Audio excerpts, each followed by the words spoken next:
What's good, everyone? Let me turn me up a little bit. I'm coming off a little low. Check. What's good, everybody? What's good, y'all? Welcome. Back up. Let me get in frame real quick. Welcome, everyone, to another edition, another episode of the No Signal Podcast, son. With your boy, your host, Arnold, man. Appreciate that, y'all. Appreciate that. Another turning point of forks like in the road. This ain't that song, but that shit just popped up in my head before I started recording. I was like, I gotta say it. Another turning point of forks stuck in the road. But already starting off all over the place right now, man. Fucking a couple things to get into since last week. Not too much on the Lakers update. Not too much on the Lakers stuff. You know, well, LeBron came out with that podcast with JJ Redick where they talk about, you know, plays and stuff and whatever, like defenses and coverages and what is this play called? What is this? What is a down screen? What is a Verjao screen? Or something like that. I seen a quote that he said, one of his little I guess they're still talking about that Clippers 19-point comeback win. He said we had switching built in versus Kawhi and versus Harden, and I vetoed it in the second half, saying LeBron on vetoing the Lakers game plan so he could guard Kawhi. Well, yeah, shit. The best player on one team got to guard the best player on the other team. That's the way it should be. But I don't know what this is. Like, fucking that he vetoed the play. Vetoed it in the second half. Like, that's pretty much like he's saying, like, Darvin Ham wanted to run something, but LeBron had, like, other, you know, plans and shit that he wanted to guard Kawhi himself or just, I don't even know, I guess guard him in general. But he also followed up with this on taking Kawhi's matchup at 39 years old. He said, "Can I do it every night? I'll take the challenge for sure. I'll die on the court because I just love it so much." All right, I see this, and then we go back to the game last night. Well, he played in that Pacers game. So he played in that Pacers game and he had almost a triple-double. He had 26, 5, and 10. But he took last night's game off against the Milwaukee Bucks. Like, if you're going to be out here talking about, like, can I do it every night? I'll take on the challenge for sure. Like, you'll take on the challenge? Oh, okay, bet. Well, we got Giannis. On Tuesday. You gonna be ready for that game? Oh no, ankle, game time decision, whatever the fuck. Like, come on, bro. Like, there's like, I feel like there's like the basketball gods are sending a message. Like, cause pretty much like when you think about it, like obviously like LeBron is like number one in every category and shit. At this point, he's like stat padding just to wait for his son to get in the league. So, and I guarantee you, I'm not the only one that thinks that or is that has said that LeBron is stat padding. Cause it's like, bro, like, all right, we get it now, you know?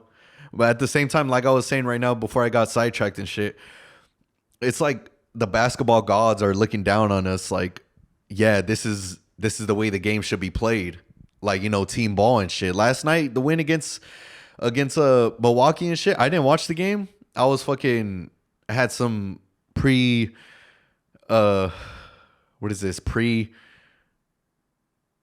preoccupied? No, not preoccupied. That shit's like, I've been there. You know what I mean? Or something like that. I had some I don't even know what the fuck I'm saying. I just had to fucking go to a meeting. I'm gonna just leave it at that. I had to go to a fucking meeting, bitch. I had pre-planned. Yeah, pre-planned. Had some shit pre-planned, whatever the fuck. But the fucking yo, I seen the highlights after and I was just like, yo, like this is the way the game, like this is the way we should be playing right now. Reeves scoring, D'Lo scoring. You got fucking AD on the defensive end. You got Dinwiddie stopping and popping and shit, pulling up. Just D'Lo, whatever, flowing with the offense and shit, just like getting the offense in rhythm and shit. Like, come on, man, that's the way the game should be played. Every time I see LeBron on the floor, it's just like, oh, okay, he brings the ball up, but like D'Lo is on the wing, and I'm like, why do we got D'Lo in the game and Bron is bringing up the ball? Like, what the fuck? Like, I feel like that's the reason why I ain't gonna say shit about LeBron anymore. I'm gonna just leave it at that. Like, the basketball gods, like, they're just looking down on us. They know better days are coming in LA. You know what I mean? And then I seen some shit. It was like, oh, the Lakers have been stuck in the 9th spot for like 3 months now or some shit like that. And like, as a Laker fan, I still feel like we're going to go deep in the playoffs and shit. Like, we're going to make another deep playoff run and shit. I don't know if Jared Vanderbilt's going to come back. Supposedly they shut him down for the season, or they shut Christian Wood down for the season. But at the same time, it's like, bruh, stop. We need to stop getting players that are just in street clothes once playoff time comes by and shit, you know? Cause that shit's fucking up our chemistry, our momentum, our rhythm, and all that shit. You know what I mean? Like, oh, okay, yeah, Tarian Prince had a good night last night, or whatever. Like, as an example, oh, Tarian Prince had a good night last night. Oh, boom, whatever. God forbid he got injured and shit. Knock on wood. And then we still have Jared Vanderbilt out. Then who's gonna? What? Max Christie's gonna fill in that spot? Like, come on now. Max Christie's gonna guard a fucking PJ Washington? Like, come on now. Like, so, just like an example, y'all. Just as an example. Like, right now we're playing against. Like, right now, let me see. Cause I seen LeBron. He was like shooting around before the game. So let me see if we're up by 5 right now. First quarter up by 5. LeBron is in. He is in the game.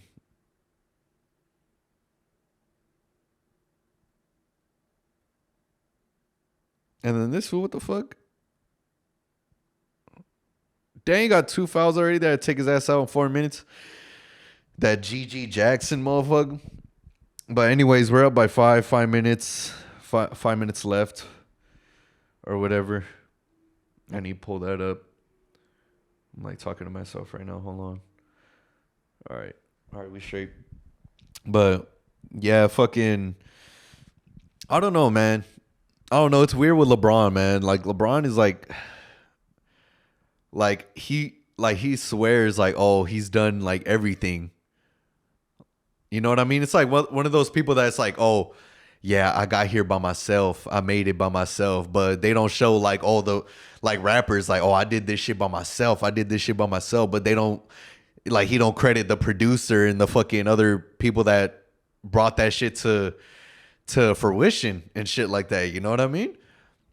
I feel like that's what it is. Like LeBron is like, oh, I'm the king and all this shit. But he doesn't give credit to like motherfuckers like Ray Allen or fucking Kyrie and shit that helped him get to where he's at right now and shit like that. You know what I mean? But that's another motherfucking story. I can't stand that motherfucker. Saying, oh, I could take the challenge. All right, well, we'll take that challenge with Giannis. Giannis is healthy. He's waiting on you. Shit, and you just gonna pull up in street clothes and shit and just watch on the sideline. Come on now. Yeah, you lucky we got that win, though. Yeah, you like that shit.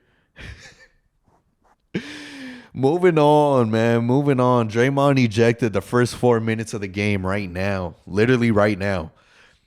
And then I seen a video right now. Steph Curry was like, you could tell in his like eyes, like when you start to cry and your eyes start like puffing up or they start like getting red around and shit. That's how it looked on him. And I was just like, yo, Curry, bro. Like, what if like he got word or Draymond said before, like, oh, like, I'm retiring, like, just straight up and just walked off. Like, this was probably Draymond's last game. You know what I mean? Like, what if this is Draymond's last game and he was just like, oh, like, fuck it. I'm not coming back. I'm retiring now. But he also said on his podcast that he's not going to retire by himself. He's going to retire when like Steph Curry and Klay Thompson, when they split or when they find a like, oh, like I'm out. Like when they're just done with basketball and shit, then he's going to retire and shit like that.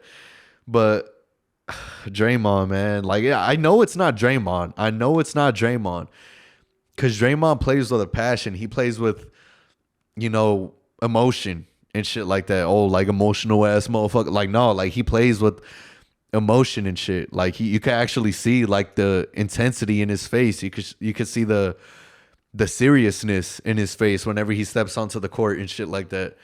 That's what I like about players like Draymond and shit. Like obviously, like, man, like sometimes I'm like, man, fuck this fool Draymond, man. Like straight up, fuck this fool. But at the same time, it's like, yo, it's one of those players. It's one of those players that you hate to play against, but you love to have on your team. You know what I mean? Like real quick, top five right now. I'm talking about current NBA players right now. Players that you hate, but you hate playing against, but you love them on your team and shit. I'm gonna start off by saying Pat Bev and Draymond, straight up right there. Like you hate to go against Pat Bev because you know he's gonna be slapping, he's gonna be on your ass, he's gonna be bumping like and shit like that. But you just love to have him on your team because when you have him on your team, he does that shit. I don't know if he was still with Milwaukee or with Philadelphia when they went back to Chicago and played, and then obviously playing his former team and shit. He like one of the Bulls players. I think it was not Ayo, it was Ayo Desumu. I think that's his name, Ayo. So Ayo fell, and then Pat Bev, obviously former teammate last year and shit. He went up to him and he picked him up, but Ayo at first he didn't put his hand out to pick him up, and then Pat Bev picked him up and he turned around and looked at the Bulls players. He's like, "Hey man, y'all got to pick up y'all team. Y'all got to pick up y'all teammate." You know what I mean? Like playing with that type of like energy and shit. Like, hey y'all, how am I picking him up? Y'all should be picking him up and shit. You know what I mean? Like shit like that. Or how Braun says, "Hey, when you fall, stay down. Your brothers come pick you up." And then when Kuz fell in the bubble and shit, Braun and AD just looked at him and just turned the other way and shit. That's so fucked up. That's so fucked up right there. That's so fucked up right there for real. But man, like straight up, Pat Bev and Draymond. Who else? Who else can we put in there? I guess you could say a fucking Jokic. Like you hate playing against, like I know AD hates the fucking matchup against Jokic and shit. But at the same time, it's like shit, you love to have a motherfucker like that on your team. Like just straight footwork, straight finding open guys and shit. Like just like nothing. I seen a clip. It was like he was backing down someone and you could see like through your peripheral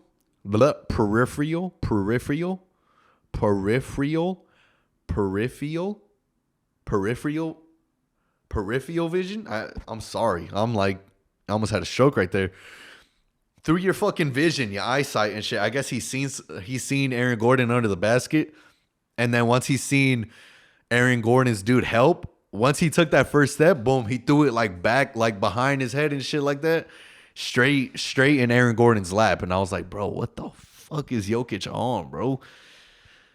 But yeah, Draymond, Jokic, I guess, if you want to put him in there, Pat Bev. I'm just trying to think of like intense motherfuckers that bring the fucking energy, like that rah energy, like yeah, I'm here, like you know what I mean. But there's no guards like that. Like there's Marcus Smart that I could think of, but it's like he's not current, right? Well, he's current player, but he's not like playing with that intensity. Like he hasn't played all season, I think, or they shut him down like halfway.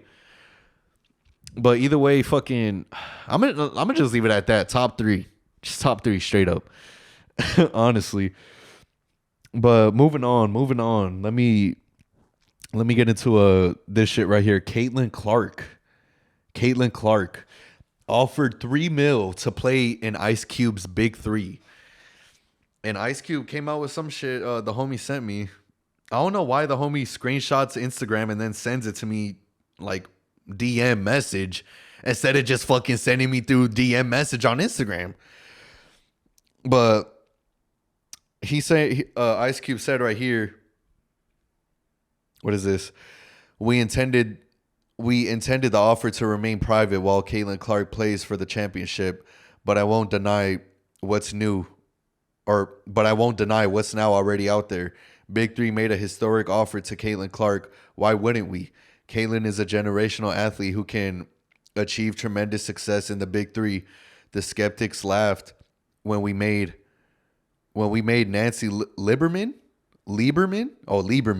the first female coach of the men's pro team, and she won the championship in her first year. Then Lisa Leslie won it all in year two. With our offer, Caitlyn Clark can make history and break down even more barriers for women athletes. I was about to get into that before I even read this, honestly. This is my first time reading it. That's why I'm reading it so fucking slow. Fucking third grade level reading over here and shit.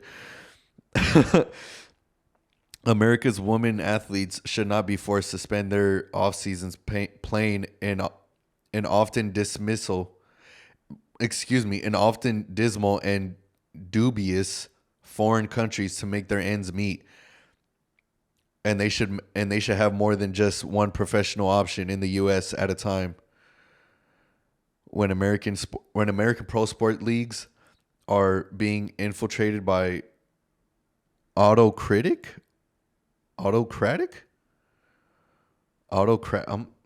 These are fucking big ass words I ain't never heard in my life. Autocratic, anti-woman regimes such as Qatar, our pathbreaker offer to Caitlyn Clark demonstrates that Big Three now offers other choice for athletes. I'm gonna just say this straight up. Too many fucking big ass words in that shit. I almost started crying. But with that being said, supposedly the offer was like $3 million. $3 million might seem like baby money compared to NBA shit, but we're talking about a WNBA player, a WNCAA player. Yeah, a WNCAA player. Obviously, like when girls, when they go to college, whatever, they get picked up by the WNBA, the league, they get like, 100,000 or five. I'm not even gonna say 500,000 because I don't even think it goes that far. I'm gonna just leave it at 100,000 because that's the last time I checked. Like any player, like, how much does this player get? How much does this player get? You know what I mean? But it's so wild that this could actually be something like groundbreaking. I'm pretty sure Ice Cube says something along that lines, breaking barriers. But this is like groundbreaking, like fucking. The ceiling is the roof, like fucking past the roof. Fuck that shit, past the ceiling and shit, whatever the fuck Michael Jordan said. But like, just imagine like, just after one, say Caitlyn Clark does take up that offer. Say she does take up the offer. Who is she going to play against? Last time I checked, I don't keep up with Big Three like that, but last time I checked, it was nothing but Steven Jackson, Gary Payton, whatever the fuck, Quentin Richardson, all these like retired NBA players and shit. So I'm like thinking, okay, you're going to have Caitlyn Clark go up against a bunch of retired NBA players. Don't get me wrong. Like that's going to have them on their fucking toes and shit. She's going to have them on their toes. But at the same time, like on her on defensive end, they're just going to back her down. They're just going to post up mouse in the house. You know what I mean? Like just straight post her up, easy buckets and shit like that. You know what I mean? Straight get her in foul trouble. But either way, like I'm saying, this could potentially break fucking, say, they do sign Caitlyn Clark. Say they do give another offer. Say they break down that fucking $3 million, or they bump it up to $4 million and break that down to like $2 million. Okay, Caitlyn Clark, you get $2 million. Angel Reese, are you interested? You know what I mean? Like ask her, like get her thoughts on it and shit like that, and potentially, pair her up and they'll just go against each other and bring other fucking other women's college girls in it too. So that way she's not the only one like being left out and shit. So that way she could actually have a matchup, whatever team she's going up against. You know what I mean? God damn, I'm fucking burping on a bitch. But yeah, that's big. That's big, especially for women's sports, in general. Cause like the WNBA, like it's the WNBA right now is looking like how the NBA was back in the fucking 60s when there was like Bill Russell era, 8 teams and shit. You know what I mean? I think WNBA is like 13 teams and shit. But at the same time, it's like, bruh, like, you know, that's just on like the WNBA or just like America or just women's sports in general that there's a shortage of like girls basketball, athletes and shit like that. There's not too much girls like venturing off to the, sports side of it. And you know what I mean? It's just like, it's just weird to say because it's like, oh, okay, like, I don't even know where I'm going with this, honestly. Honestly, I'm gonna just leave it at this. There's not really much like parents or whatever that are putting their daughters in sports like that. You know what I mean? Like they're not like, oh, okay, oh, if you don't like it, oh, okay, that's fine. But it's like, yo, you could get fucking money from this shit. You know what I mean? Like, yo, do you know how much of a fucking advantage you'll have against other girls if you know how to play sports and shit? Like, that's fire. Like, yeah, you gonna be called tomboy and shit like that, but yo, you're gonna have that fucking advantage. You're gonna have that shot. You're gonna have that shot on you compared to, other kids and shit like that, these other motherfuckers. But moving on. Honestly, this is the shit I wanted to talk about today. Kendrick and Cole beef. Kendrick came out Friday, I believe it was last Friday, Thursday, some shit like that. And it was so funny because that same day Kendrick came out with that shit, or Future and Metro Boomin dropped that album, and they found out that Kendrick sneak diss Drake, J. Cole, whatever the fuck. They also Big Sean came out with a fucking like new album or a fucking new song or some shit.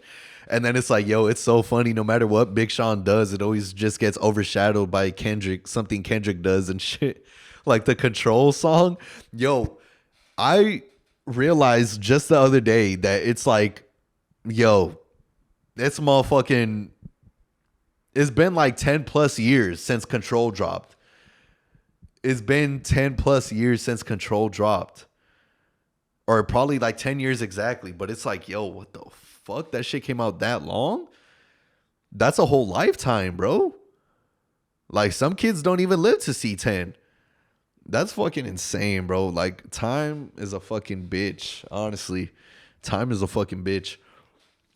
It's literally insane, dude. But anyways, fucking oh, oh, oh. I seen let me give my credit where credit is due. Let me get my credit where credit is due right here. And that's how hold on, yo. This was from Overtime Sound. All right, Overtime Sound. He nitpicked all the whatever sneak disses or jabs that J. Cole has thrown at Kendrick, or Kendrick has thrown at J. Cole over the past couple years and stuff or whatever. But supposedly it started when J. Cole was like, he was on Benny the Butcher's track, the Johnny P's whatever, Johnny P's song, whatever the fucking, the one where he's like, on the night I was born, the rain was pouring, God was crying, lightning struck, power outage, sparks was flying, or some shit like that. He said probably gonna go to hell if Jesus asked for a feature. And then that same song, he's saying, some see a glass is full, I see a glass full of ether. And then he says something, collecting his bread and butter, something like a Catholic preacher. Because in the song Humble, Kendrick has like a whole, like, he's in the church and stuff, and he has that like Catholic, drape on and shit, whatever they call it.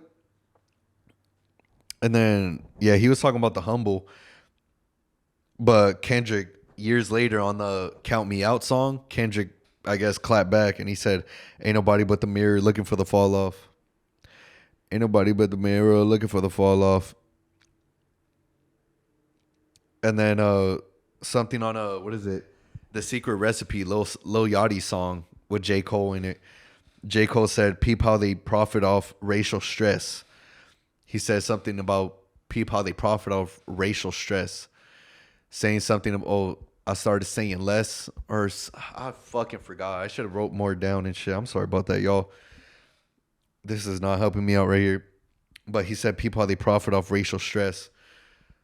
Like, I feel like Kendrick and J. Cole both doing that. Like, they profiting off racial stress. You know, like that song "Be Free" from J. Cole.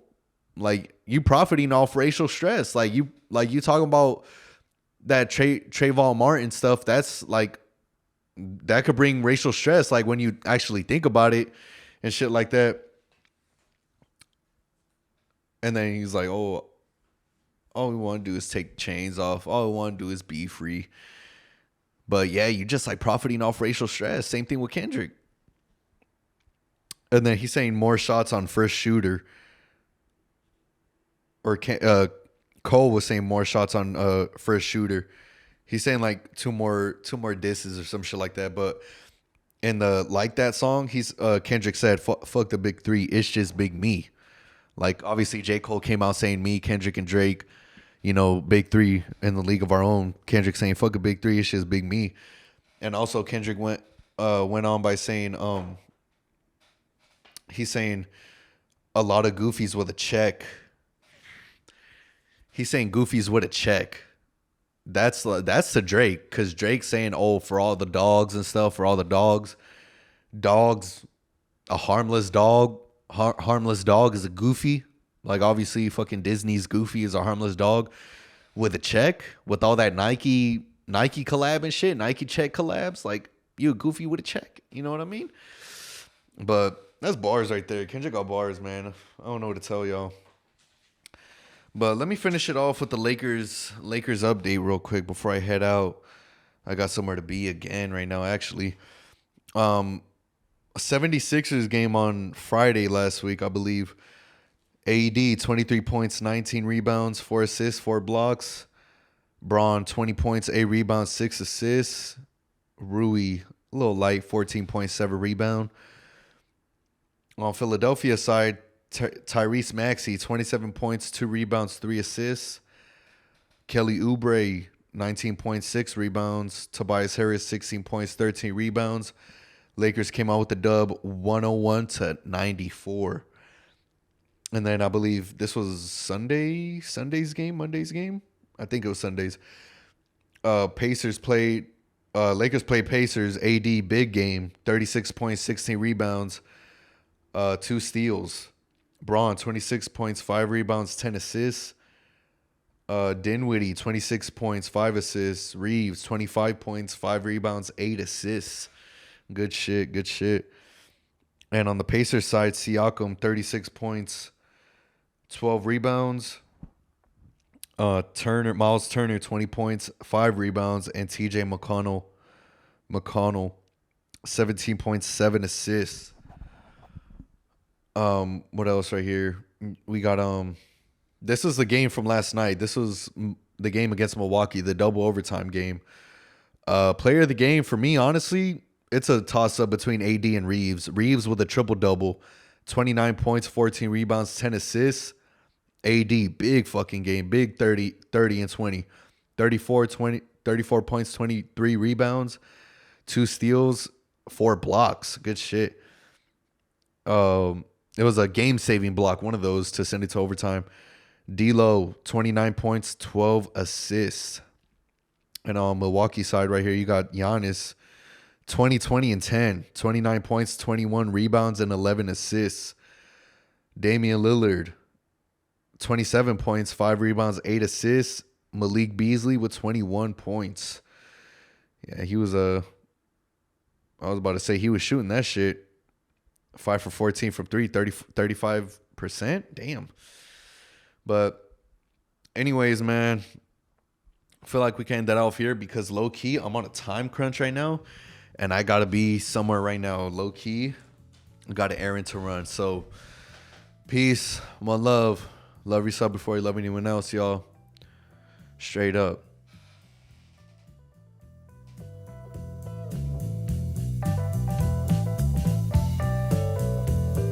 Thanks for watching. Also, be sure to like, comment, subscribe. Also, follow me on my socials. Instagram, Twitter, No Signal Mondo. Podcast IG, No Signal Pod. Spotify, No Signal Podcast. And my stream, kick.com/BeanMondo.